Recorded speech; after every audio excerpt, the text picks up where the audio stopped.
Amir avtosavdo kechki bozorda sizlar uchun arzon va ideal holatda yaxshi Gentra mashinasi kelib qoldi. 2016-yil 212 ming kilometr masofani bosayotgan 1 yevro mexanikasi bo'ladi, akalar. Mashina holati zo'r holatda turibdi. 3-PC diska 4 ta yaxshi, yumshoq balonli, qo'li ham balonli, zo'r holatda. Salonlarni o'qida ko'rib chiqsam, salonlar zo'r. 212 ming probeg, video registrator, mejgar pult, mashinaga yaxshi chexol, evokorlargacha solingan. Dinapodograflargacha bor, akalar.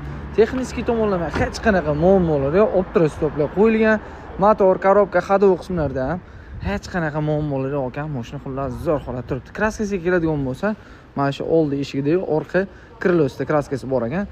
Qolgan joylar top-toza deyaptilar. O'zingiz uchun bir qator tekshirtirib, prerka qildirib olasizlar. 50 partiyada sizlar xohlaganda dokument bo'ladi. Narxini o'kelasizlar, olib maza qilib minishing uchun $7200 bu Hollanda $7200 ga 2016-yil 212 ming probeg turgan minishga tayyor birinchi PC mexanika Gentra mashinasi.